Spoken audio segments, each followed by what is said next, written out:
Ahora damos la bienvenida a Roberto Pineda, doctor en Sociología y especialista en Antropología Social de la Universidad París.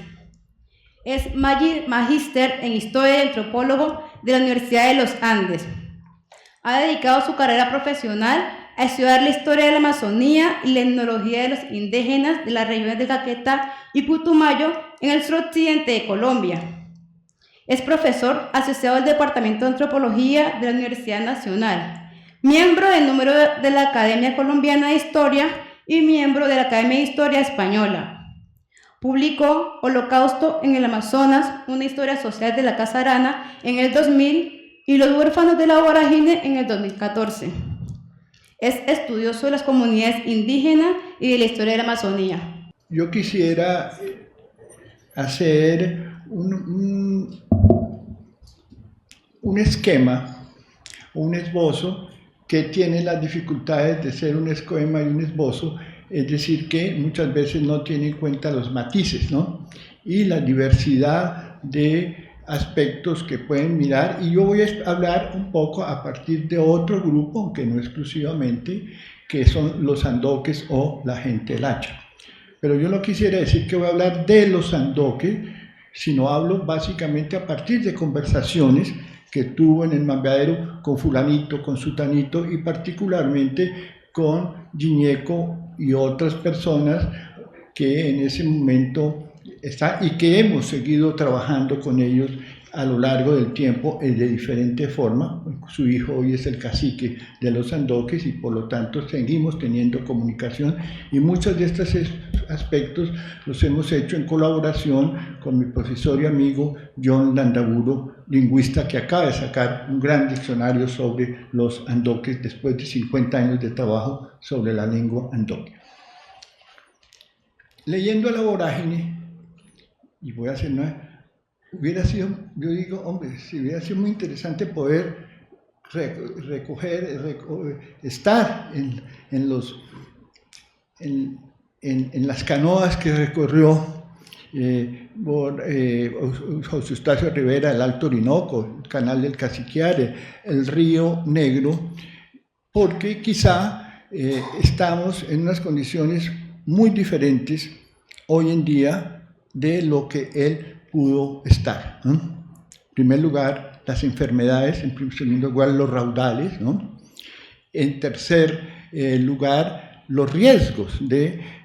que probablemente los que trabajamos, sobre todo a finales de principios de la década del 70 en adelante, encontramos un entorno muy diferente, ¿no? Que seguramente va a afectar nuestra propia percepción de la vorágine y también de las comunidades indígenas. En primer lugar, que encontramos, como lo decía Sergio, unas comunidades que habían sido diezmadas, ¿no? Y voy a referirme brevemente a algunos aspectos de la historia, de la microhistoria de los sandoques que nos pueden ilustrar algunos de estos temas relacionados precisamente con el destapando el canasto de la Brevemente, por razones de tiempo, quisiera yo situar al Caquetá Putumayo. Ahí está el eje, aquí está el área del Caquetá Putumayo, que era el territorio de la gente del centro, que se accedía en el siglo XVIII y XIX principalmente desde Brasil, en cuanto el raudal de la Araraquara impedía la navegación.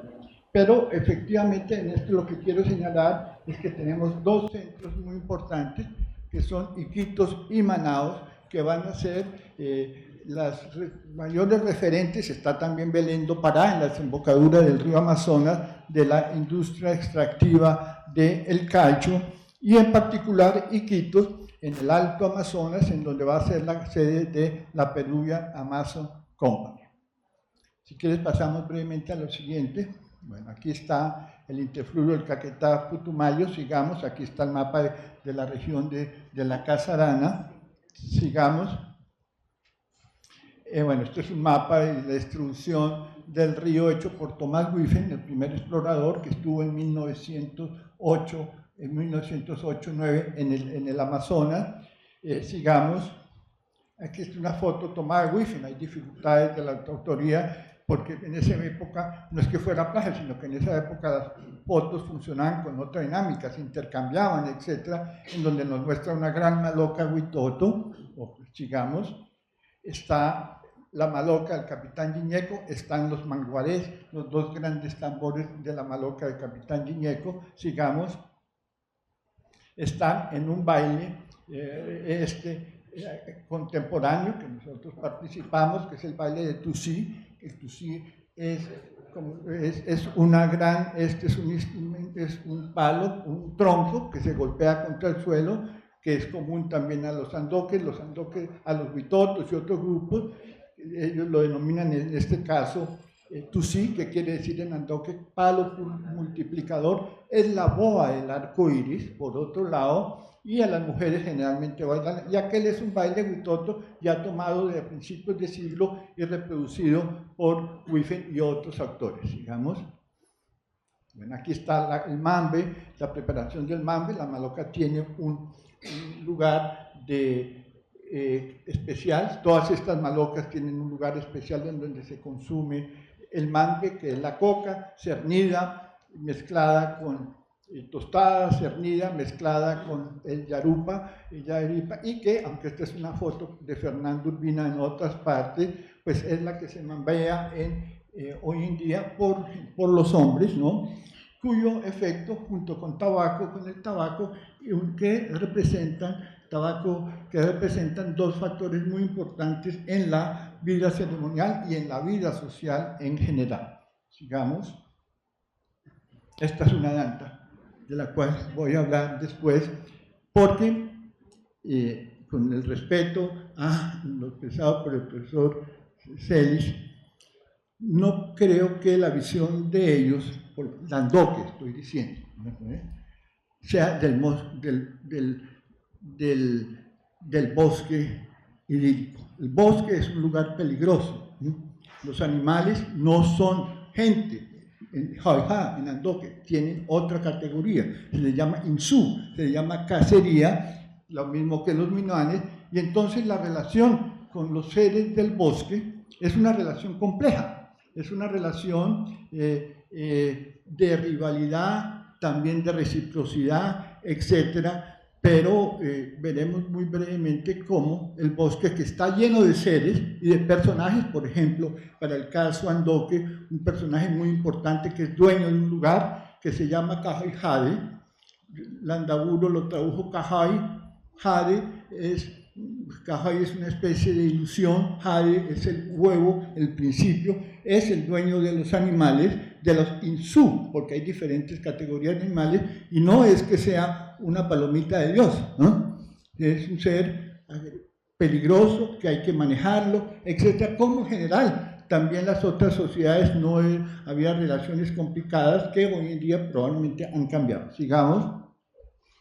Y aquí están, efectivamente, las ruinas de la Casa Arana en la Chorrera, y allí está la Casa del Conocimiento reconstruida y resignificada por los indígenas de la Chorrera. Bueno, a todo este mundo que lamentablemente Ribé no conoció, era un extraordinario, son excepciones muy grandes, pero que sí oyó y sí percibió, porque creo yo que básicamente Ribé sí tenía una intención de denuncia del caucho. Básicamente o principalmente cuando se va a publicar su novela, sale en 1924, creo que fue en septiembre del 24, la prensa saca una propaganda en donde Ribé dice: esto es importante para denunciar la situación de los andoques, de los huitotos, etc. Menciona a los andoques, ¿no? Y finalmente también luego en la carta al poeta Trigueros Sánchez, ¿no?, le va a reprochar efectivamente cómo el poeta Trigueros lo ve en una perspectiva estética de ese momento, y dice, y se le olvidó lo más importante, que era la denuncia social que yo estaba haciendo, y esto no lo digo yo, lo dice expresamente Ribé, e incluso ya con relación a la novela, recuerden ustedes, en gran parte el que cuenta en la novela es Clemente Silva, es a través de Clemente Silva que él cuenta el mundo de la Casa Arana, y en un momento determinado Clemente Silva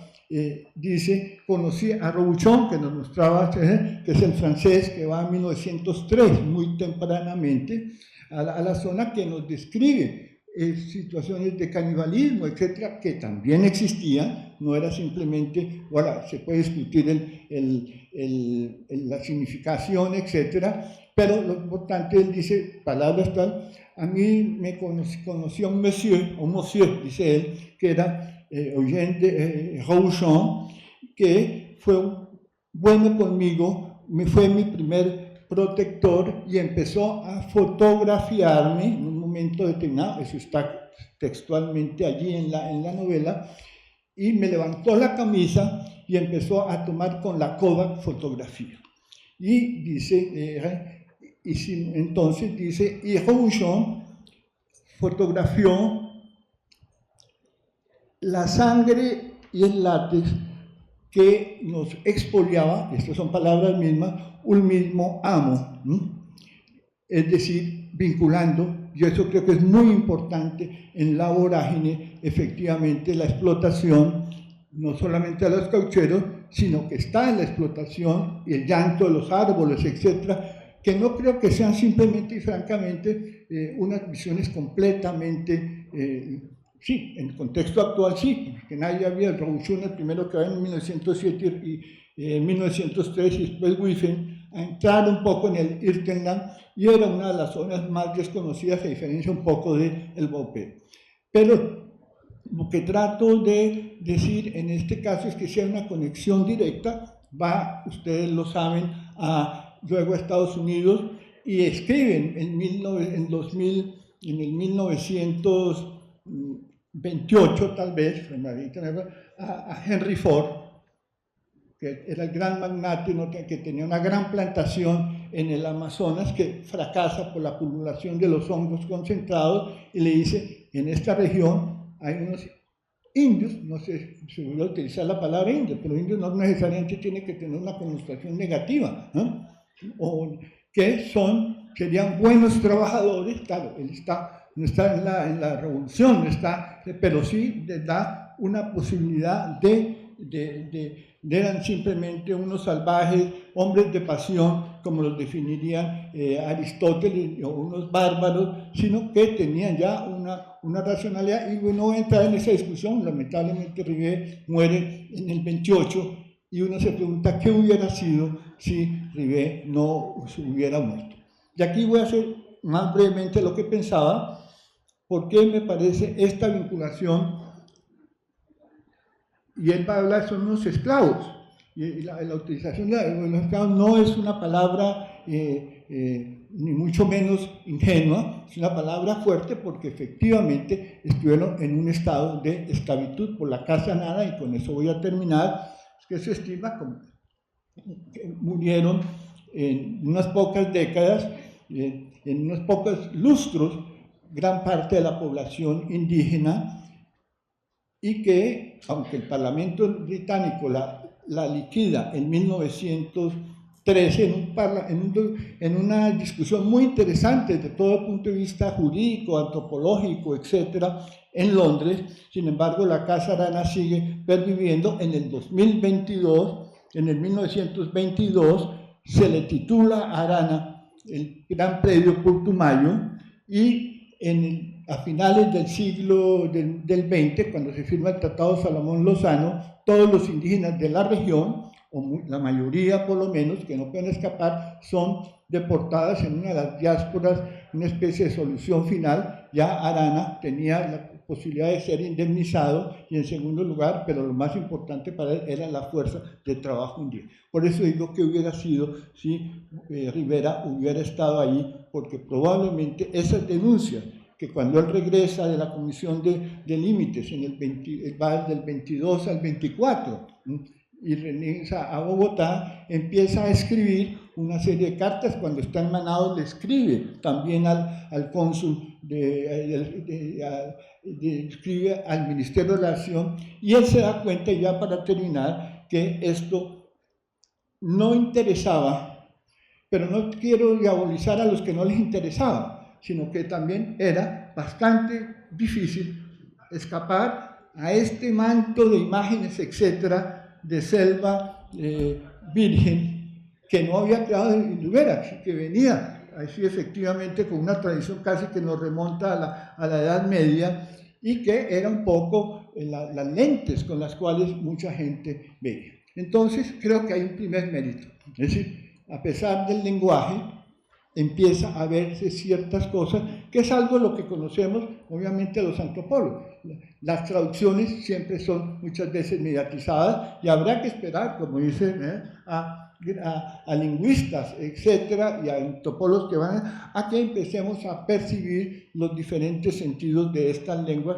que prácticamente eran ignotas, con excepción, efectivamente, de un trabajo que hace Marcus, un alemán, que viene un poco dentro de la tradición también huldotiana, etcétera, pero eso es otra historia. Entonces, mi primera proposición, y voy a ser breve, es que la historia del Amazonas en Colombia y en los países andino-amazónicos, no tanto en Brasil, el Amazonas no tenía historia. Para los brasileños sí tenía historia, pero una historia también compleja que no vamos a extraer acá, y en cierta medida menos tenía una historia que conectara la vida extractiva con la vida de los indígenas en ese hilo, que sin duda alguna se puede complejizar mucho más, pero que ya es muy importante establecer la relación o el lazo. Algo fundamental. El gran etnólogo alemán, Kurt Grünberg, que va al Baupés, está 2 años, hace una descripción extraordinaria. Para él es una visión estética, como tú lo mencionabas probablemente ayer, ¿no? Pero Kurt Grünberg, sí, pasa un poco de largo a los caucheros, y no es responsabilidad de Cogrimil, tampoco podía hacer todo. Entonces, y sin embargo, entonces, esa perspectiva y el caucho, claro, no lo toma Rivera. Había ocurrido, como se dice precisamente en los asuntos del gran escándalo del Putumayo, pero todo se estaba olvidando, y se olvidó, es mi proposición general. ¿Por qué se olvidaron los escándalos del Putumayo? Porque también se olvidó en gran parte la guerra colombo-peruana en la historiografía nacional, no digamos porque sean malos o buenos historiadores, simplemente hay unos factores casi que podríamos decir, para utilizar un poco una palabra un poco más académica, que no me gusta mucho, digamos, algunas perspectivas de condiciones de posibilidad que también ayudan a recordar, pero condiciones también que crean la amnesia colectiva, como ocurrió con la gran epidemia de la gripe española, que se olvidó a los 3 o 4 años, y la pregunta es, no por una intencionalidad, sino hay unas condiciones sociales. Entonces, en este contexto, yo quisiera brevemente que, precisamente, fue en campo cuando algunos etnógrafos empezaron a ir a finales de la década del 60, que en los mambiaderos indígenas y en algunas partes empezó a oírse de la casarana. Nosotros recuerdo que viajamos con Don Landaburo, y en el primer viaje, en el segundo lugar del segundo mes de viaje, esperábamos encontrar una sociedad tradicional. Llevábamos una foto hecha por Federico Mede, y el zoólogo Federico Mede de los Andoques, que había estado en el 58, al segundo mes, en un mambiadero de los Andoques, Giñeco, y empezaron a contarnos la tragedia, diríamos entre nosotros de los Andoques, éramos muchos, vinieron y nos acabaron. Al principio lo recibimos bien, pero después empezaron a encadenarnos, etc. Ahora, la pregunta es, claro, por un lado, la historiografía nacional no estaba preocupada por la historia del Oriente, era precisamente un territorio de frontera, ¿sí? Caracterizado, como lo ha dicho Margarita, con ciertas características de baldíos, etc., pero es que eso duró hasta todavía la década del 50, cuando un ministro de Agricultura decía, la tierra el Amazonas es una tierra de hombres para siervos sin tierra, y esto no es solamente Colombia, sino los países andino-amazónicos lo tenían. Entonces, creo que, y los andoques, y luego conocimos otros abuelos, ¿sí?, tenían esa idea fundamental, pero la tenían silenciada. ¿Por qué? Porque no les habían preguntado. Muchas veces la responsabilidad no es del narrador, sino el que sabe, al que se le tiene que preguntar, ¿no? A veces uno le puede decir también a los estudiantes, ¿por qué no nos contó esto? Y dice, bueno, ¿por qué no preguntó? Entonces, y esto empezó a darnos una idea muy, muy relevante que se va a extender, y es que estos acontecimientos del caucho, el territorio está lleno, digamos, de lugares que expresaban precisamente la presencia de la casa de Dana, casi en diferentes sitios. Por ejemplo, arriba de la Chorrera está en el Caraparaná, Atenas, en donde había habido una gran rebelión indígena, y según lo que nos contaron algunos indígenas de la Chorrera en ese momento, ahí se podían ver todavía en el sitio de Araucamena los restos de una quema de una maloca, los restos de ese combate enfrentó al ejército peruano contra el capitán de Araucamena, incluso hasta las cápsulas de los Winchester, que no eran cualquiera, los Winchester ya eran incluso fusiles de repetición, que fueron fundamentales para que los ingleses y otros europeos conquistaran militarmente a el África, ¿no? Bueno, de manera tal que lo que encontrábamos era no una sociedad tradicional, sino una sociedad de huérfanos que habían sobrevivido y cuya historia es muy interesante. Voy a hablar muy brevemente por razones nuestras, y que tenían precisamente temor y dolor de esas multitud de siglos con los cuales no se podía hablar, aunque se conociera. Uno puede conocer, y probablemente hasta que se transmitiera internamente, como sabemos hoy, que las madres sí les contaban a las niñas, pero no en los mambeaderos, sino en los fogones, y que aparecía ocasionalmente por una razón muy sencilla. Hablar de acontecimientos violentos, y voy a simplificar la cosa, es evocar la violencia que pervive en los canastos de las tinieblas, ¿no?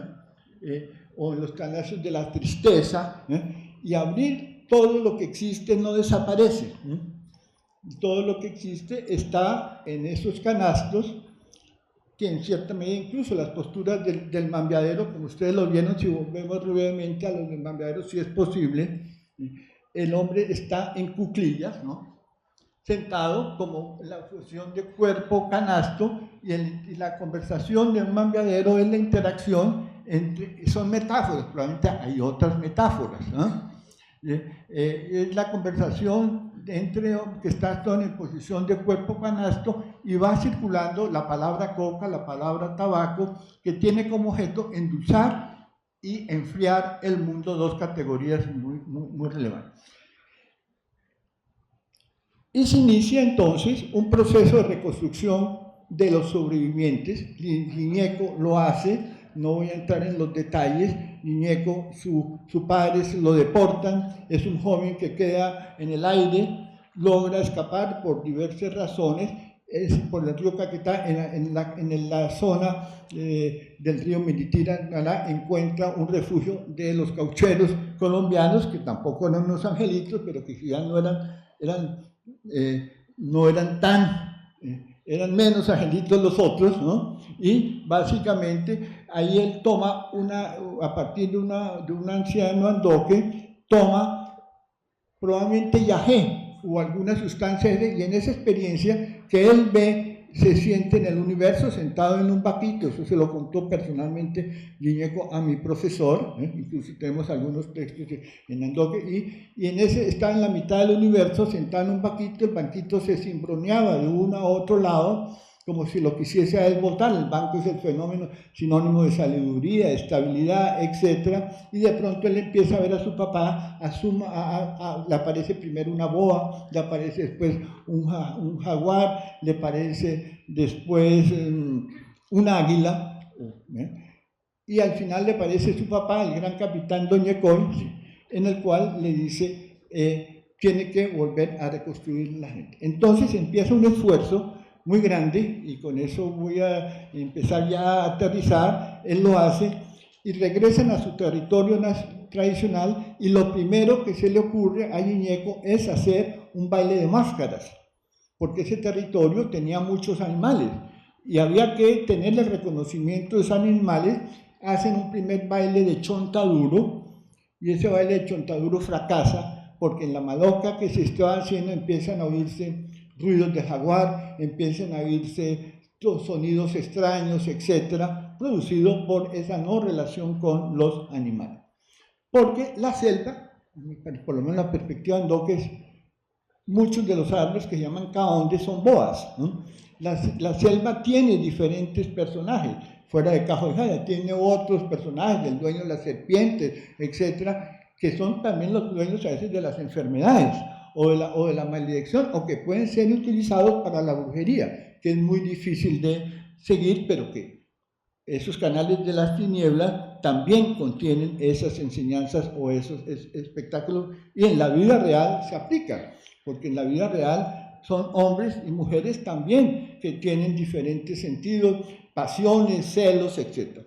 Bueno, entonces el tema es cómo, y al otro lado de la serranía del divorcio nacuano estarían sobre todo los Muro y Muina, también habrían Doques de acá, todos que van a tener una situación similar de aprensión frente a esos lugares violentos, y no se van a visitar porque la rabia, en el contexto, son de llanto, y en el contexto de la palabra Andoque, Ondúa, básicamente llorar también significa rabia, es decir, el estado anímico que no, la rabia es algo que se debe evitar, se debe endulzar, que se debe calmar, porque en parte es algo que también se puede evocar. Bueno, con esto quisiera yo resaltar como esta idea de que no se visitan los sitios. Claro, aquí hay una pregunta: ¿por qué nos contaron? Porque al profesor Juan Álvaro Echeverri, que fue a Ligar a Paraná inicialmente interesado en hacer una historia de la cauchería, no le quisieron contar, no porque fuera mal investigador, sino para esas cosas también fortuitas. A nosotros en parte nos quisieron contar porque en una noche empezó a cantar Machichichi, que es el espíritu del tigre, y eso significaba que lo que se estaba haciendo sea bueno. Entonces, bueno, gracias a Machichichi quizá tenemos, y obviamente, y a su interpretación, esa posibilidad. Entonces, era muy difícil, porque si aquí ya si no se narraba, también el silencio ante el exterior cerraba mucho más la comunicación. Y ya para terminar, entonces, aprendimos el sentido de la vorágine en campo, digámoslo así. Y también aprendimos el sentido de que su proyecto fundamental era volver a ser gente. Con gente, hoy significa tener maloca, tenía tambor, etc. Tener pozoas. Capitán, que es una palabra caudil, significa pozoa, que significa el sonador, que es quien tiene los controles de la voz y los instrumentos rituales, porque como he dicho, es muy importante la vida ritual, porque en parte la reconstrucción fue a través de rituales, entre otras cosas, ¿no? Rituales que son fundamentales, porque en el ritual efectivamente en cada celebrante se calma el mundo, se enfría, se endulza, pero también los rituales son momentos de mucha tensión social, porque también puede venir la brujería, porque alguien que está bailando allá los hombres bailan en conjunto, bailan en ronda, y las mujeres son las que vienen y escogen el danzante con que quieren. Y de pronto, no solamente por eso, sino de pronto le aplica chondú, es decir, una sustancia de enamoramiento, y empieza todo otro problema de celos y de pasiones, etcétera, que existen. Y la danta que mencioné es un ser fruto de un parricidio para los sandoques, y en parte esto es común a otras partes según Preuss también. Entonces un parricidio sale un animal que incluso los hombres en un momento mayores se empiezan a convertir en dante, y no es que estén contentos de que los hombres o mujeres se conviertan en dante. Entonces con esto ya termino, en el sentido de que esto se va a cambiar, este temor, a partir sobre todo de las nuevas generaciones sandoques, en particular a partir de una conmemoración en La Chorrera, celebrando en donde por primera vez empiezan a hacerse investigaciones de ellos mismos y de antropólogos, sobre las mujeres, etc. Y esto ya nos ha significado un paso muy, muy interesante, que es lo que dice: vamos a sellar el canasto de las tinieblas, vamos a abrir el canasto de la abundancia de los jóvenes, y para esto ha sido fundamental, y un 20 segundos más, tener en cuenta la manicuera, la coca, etcétera, porque con eso podemos apaciguar ese pasado y quizá crear, tengo yo, un nuevo régimen de historicidad que no solamente obedece a la tradición, sino porque al fin y al cabo los jóvenes y todo el mundo somos hijos de nuestro tiempo, ¿no? Más que del pasado, ¿no? Y entonces significa que hay una manera de adaptarse al mundo blanco y una demanda también frente al mundo blanco. Bueno, entonces muchas gracias y me excusan que me haya pasado.